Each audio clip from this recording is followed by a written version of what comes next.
हनुमान् श्रीपदो वायुपुत्रो रुद्रो नघोजरः अमृत्यवीरवीरश्च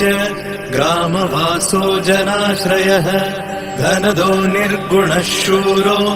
वीरो निधिपतिर्मुनिः पिङ्गाक्षो वरदो वाग्मी सीता शोकविनाशकः शिवः शर्वत्परो व्यक्तो व्यक्तो धराधरः पिङ्गकेश पिङ्गरोमा श्रुतिगम्यः सनातनः अनादिर्भगवान् देवो विश्वहेतुर्जनाश्रयः आरोग्यकर्ता विश्वेशो विश्वनाथो हरीश्वरः भर्गो रामो रामभक्तः कल्याणप्रकृतिस्थिरः विश्वम्भरो विश्वमूर्तिर्विश्वाकारश्च विश्वपः विश्वात्मा विश्वसेव्योऽथ विश्वो विश्वहरो रविः विश्वचेष्टो विश्वगम्यो विश्वध्येयः कलाधरः प्लवङ्गमः कपिश्रेष्ठो ज्येष्ठो विद्यावनेचरः बालो वृद्धो युवा तत्त्वगम्यः सुखो यजः अञ्जनासूनुरव्यग्रो ग्रामशान्तो धराधरः भूर्भुवः स्वर्मर्हलोको जनो लोकस्तको व्ययः सत्यमोकारगम्यश्च प्रणवो व्यापकोमलः शिवो धर्मप्रतिष्ठाता रामेष्टफल्गुणप्रियः गोष्पदीकृतवाराशि पूर्णकामोधरापतिः रक्षोघ्नपुण्डरीकाक्ष शरणागतवत्सलः जानकी प्राणदाता च रक्षप्राणापहारकः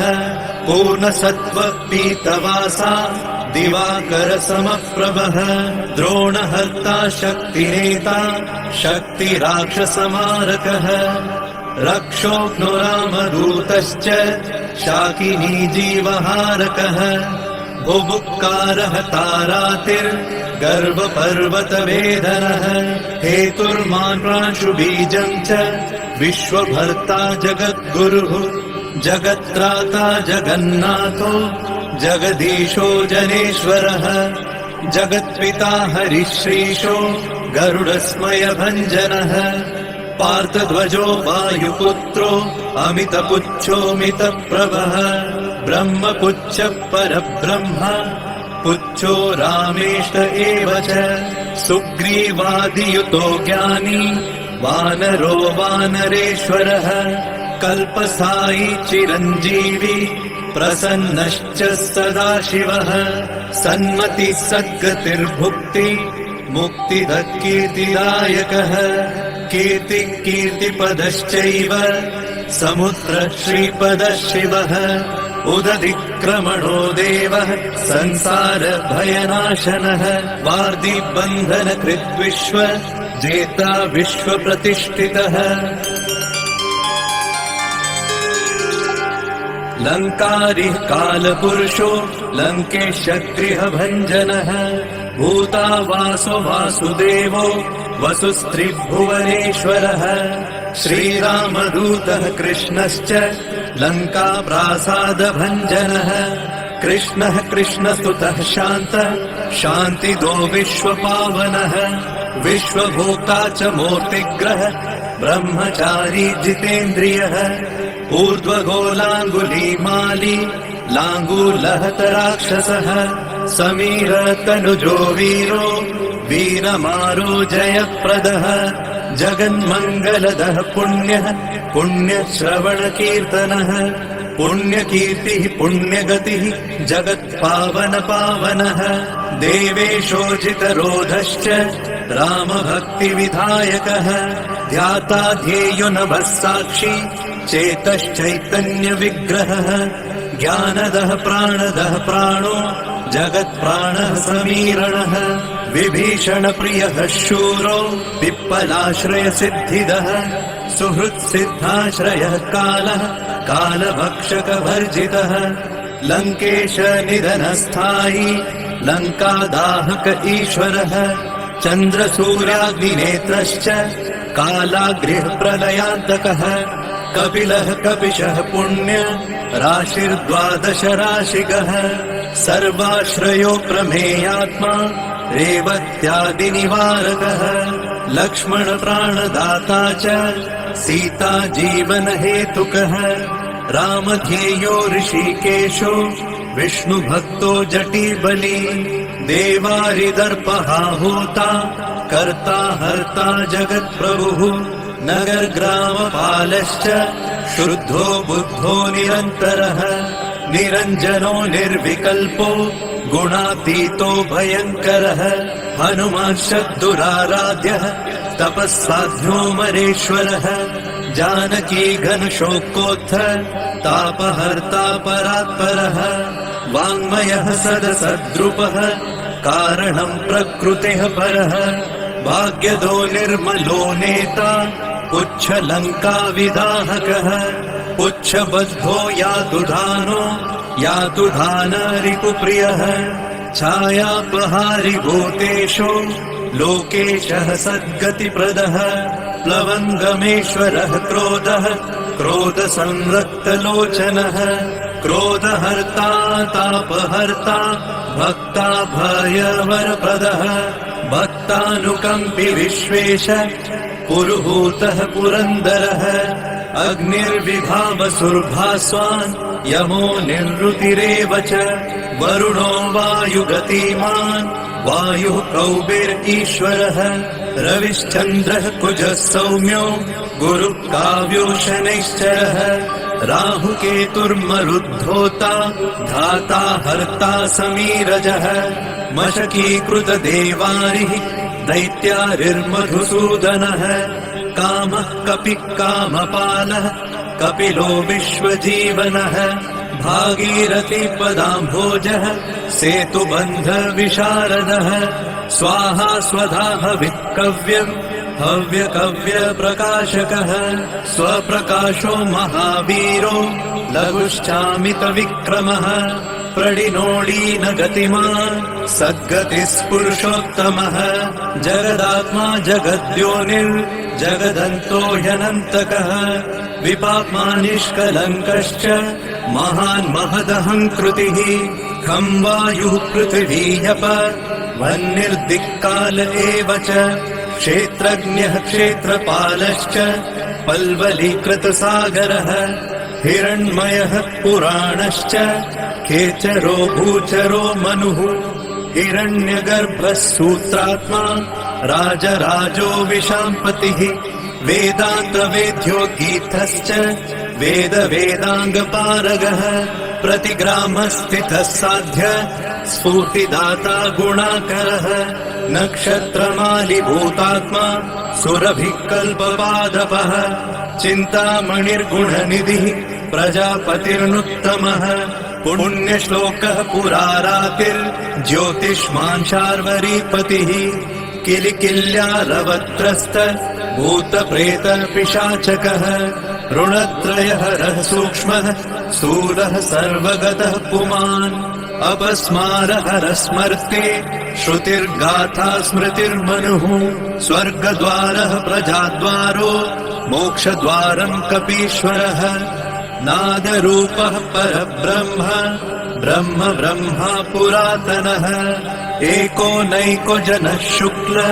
स्वयं ज्योतिरनाकुलः ज्योतिर्ज्योतिरनादिश्च सात्विको राजसत्तमः तमोहर्ता निरालम्बो निराकारो गुणाकरः गुणाश्रयो गुणमयो बृहत्कायो बृहद्यशाः बृहद्धनुर्बृहत्पादो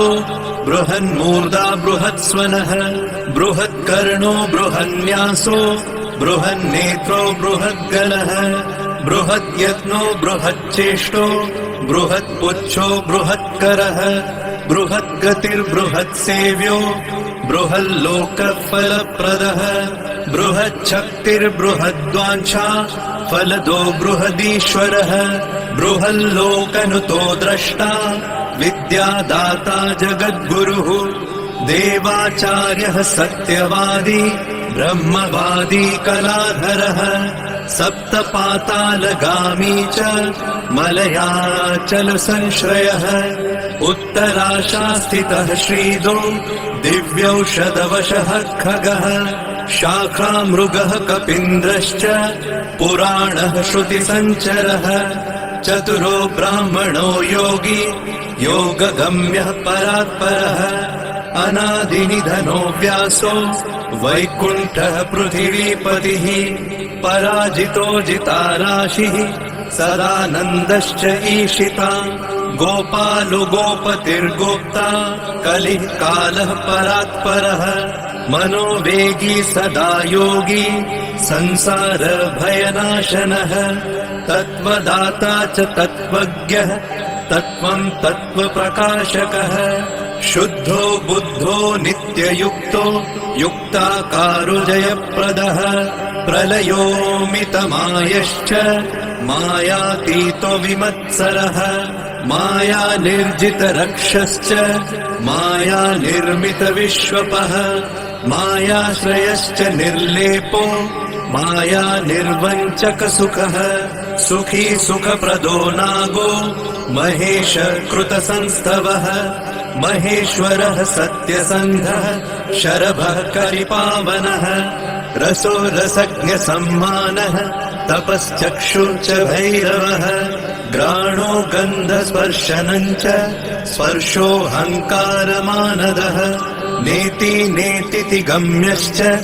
वैकुण्ठभजनप्रियः गिरिशो गिरिजाकान्तो दुर्वासः कविरङ्गिराः भृगुर्वसिष्ठश्च वनः तुम्बुरुर्नारदो मलः विश्वक्षेत्रं विश्वबीजं विश्वनेत्रश्च विश्वपः याजको यजमानश्च पावकः पितरस्तथा श्रद्धा बुद्धि क्षमा तन्द्रा मन्त्रो मन्त्रयुतस्वरः राजेन्द्रो भूपति कण्ठ माली संसारसारथिः नित्यसम्पूर्णकामश्च भक्तकामधुगुत्तमः गणपकीशपो भ्राता पिता माता च मारुतिः सहस्रशीर्षा पुरुषः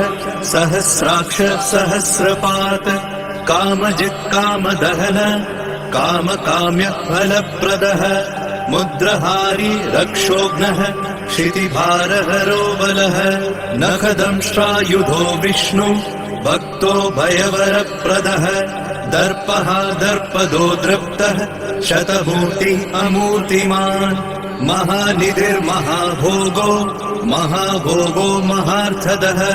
महाकारो महायोगी महातेजा महाद्युतिः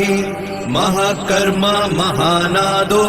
महामन्त्रो महामतिः महाशयो महोदारो महादेवात्मको विभुः रुद्रकर्मा क्रूरकर्मा रत्ननाभः कृतागमः अम्बोधिलङ्घनः सिंहो नित्यो धर्मप्रमोदनः जितामित्रो जयः सामो विजयो वायुवाहनः जीवदाता सहस्रांशुः मुकुन्दो भूरि दक्षिणः सिद्धार्थसिद्धिदः सिद्ध सङ्कल्पसिद्धिहेतुकः सप्तपातालभरणः सप्तर्षिगणवन्दितः सप्ताभिलङ्घनो वीरः सप्तद्वीपोरुमण्डलः सप्ताङ्गराज्यसुखदः सप्तमात्र निषेवितः सप्तलोकैकमुकुटः सप्तहोतास्वराश्रयः सप्तच्छन्दोनिधि सप्त छन्द सप्त जनाश्रयः सप्त सामोपगीतश्च सप्तपाताल संश्रयः मेधाविकीर्तिदः शोक हरिदौर्भाग्यनाशनः सर्ववश्यकरो भर्गो दोषघ्नपुत्रपौत्रदः प्रतिवादी मुखस्तम्भो दुष्टचित्तप्रसादनः पराभिचारशमनो दुःखघ्नुबन्धमोक्षदः नवद्वारपुराधारो नवद्वारनिकेतनः नरनारायणस्तुत्यो नरनाथो महेश्वरः मेखली कवची खड्गी भ्राजिष्णुर्विष्णुसारथिः बहुयोजन विस्तीर्ण पुच्छ पुच्छ हतासुरः दुष्टग्रह निहन्ता च पिशाच ग्रह घातुकः बालग्रह विनाशी च धर्मो नेता कृपाकरः उग्रकृत्योग्रवेगश्च उग्रनेत्र शतक्रतुः शतमन्युस्तुतस्तुत्य महातेजो महाबलः समग्र गुणशाली च व्यग्रो रक्षो विनाशकः रक्षोघ्नहस्तो ब्रह्मेश श्रीधरो भक्तवत्सलः मेघनादो मेघरूपो मेघवृष्टिनिवारकः मेघजीवनहेतुश्च मेघश्यामो परात्मकः समीरतनयो बोधा तत्त्वविद्याविशारदः अमोघो मोघवृद्धिश्च इष्टदो निष्टनाशकः अर्थोऽनर्थापहारी च समर्थो रामसेवकः अर्ति धन्यसुरारातिः पुण्डरीकाक्ष आत्मभूः संकर्षणो विशुद्धात्मा विद्याराशि सुरेश्वरः अचलोद्धारको नित्य सेतुकृद्रामसारथिः आनन्दः परमानन्दो मत्स्यकूर्मो निधिशमः वराहो नारसिंहश्च वामनो जमदग्निजः रामकृष्णः शिवो बुद्ध कल्की रामाश्रयो हरः नन्दी भृङ्गी च चण्डी च गणेशो गणसेवितः कर्माध्यक्ष सुराध्यक्षो विश्रमो जगतां पतिः जगन्नाथ कपिश्रेष्ठ सर्वावास सदाश्रयः सुग्रीवादिस्तुतः शान्तः सर्वकर्म प्लवङ्गमः नखदारितरक्षश्च नखायुधविशारदः कुशलः सुधनः शेषो वासुकिस्तक्षकस्वरः स्वर्णवर्णो बलाढ्यश्च रामपूज्यो घनाशनः कैवल्यदीप कैवल्यो गरुडपन्नगो गुरुः किल्यारावहताराति गर्वपर्वतभेदनः वज्राङ्गो वज्रवेगश्च भक्तो वज्रनिवारकः नखायुधो मणिग्रीवो ज्वालामाली च भास्करः प्रौढप्रतापसपनो भक्ततापनिवारकः शरणं जीवनं भोक्ता नानाचेष्टो यचञ्चलः सुस्वस्थोष्टास्य हा दुःख शमनः पवनात्मजः पावनः पवनः कान्तो भक्तागः सहनो बलः मेघनादरिपुर्मेघ नाद संहृत राक्षसः क्षरोक्षरो विनीतात्मा वानरेशः सताङ्गतिः श्रीकण्ठ श्रीकण्ठश्च सहाय सहनायकः अस्थूलस्त्वननुर्भर्गो देव संसृतिनाशनः अध्यात्मविद्यासारश्च अध्यात्मकुशलः सुधिः अकल्मषः सत्यहेतु सत्यगः सत्यगोचरः सत्यगर्भः सत्यरूप सत्यसत्यपराक्रमः अञ्जना प्राणलिङ्गश्च वायुवंशोद्भवः सुधिः भद्ररूपो रुद्ररूपः सुरूपश्चित्ररूपधृत मैनाकवन्दितः सूक्ष्म दर्शनो विजयो जयः क्रान्तदिग्मण्डलो रुद्रः प्रकटीकृतविक्रमः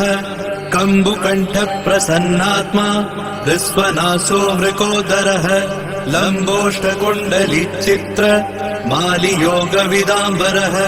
विपश्चित्कविरानन्द विग्रहोऽनन्यशासनः फल्गुनीसूनुरव्यग्रो योगात्मा योगतत्परः योगवेद्यो योगकर्ता योगयोनिर्दिगम्बरः अकारादिक्षकारान्त वर्गनिर्मितविग्रहः उलूखलमुखः सिंह संस्तुतः परमेश्वरः श्लिष्टजङ्घः श्लिष्टजानु श्लिष्टपाणिशिखाधरः सुशर्मामितशर्मा च नारायणपरायणः जिष्णुर्भविष्णुरोचिष्णुर् ग्रसिष्णुस्थाणुरेव च हरिरुद्रानुकृद्वृक्ष कम्पनो भूमिकम्पनः गुणप्रवाह सूत्रात्मा वीतरागस्तुतिप्रियः नागकन्या भयध्वंसी रुक्मवर्णः कपालभृत अनाकुलो भवोपायो न पायो वेदपारगः अक्षरः पुरुषो लोक नाथो रक्ष प्रभुर्दृढः अष्टाङ्गयोगफलभुक सत्यसन्धः पुरुष्टतः श्मशानस्थाननिलय प्रेतविद्रावणक्षमः पञ्चाक्षरः परः पञ्च मातृको रञ्जनध्वजः योगिनी वृन्दवन्द्यश्च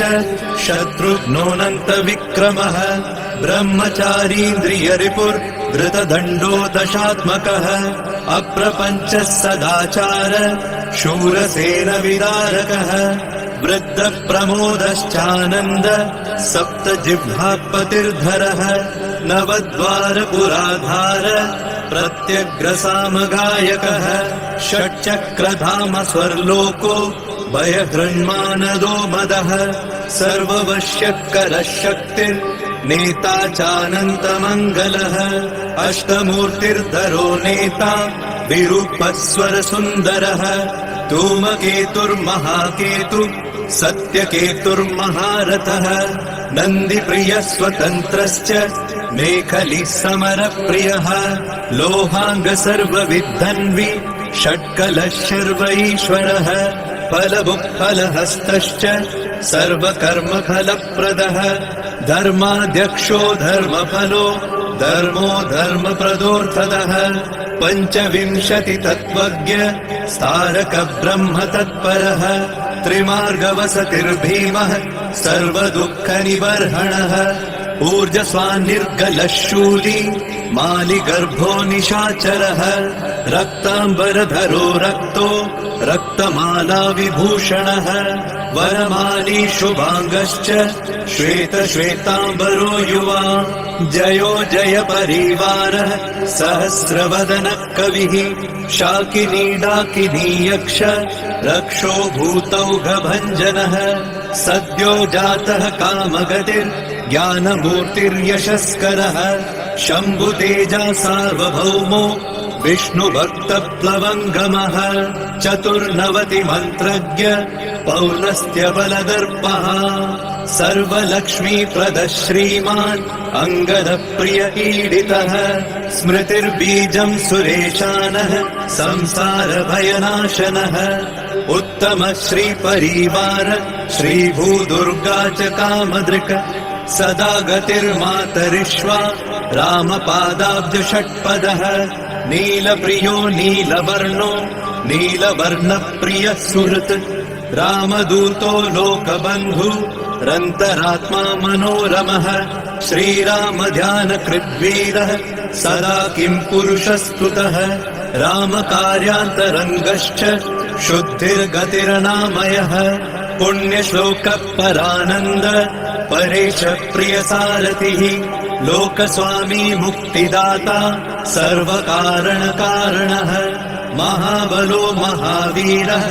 पारावारगतिर्गुरुः समस्तलोकसाक्षी च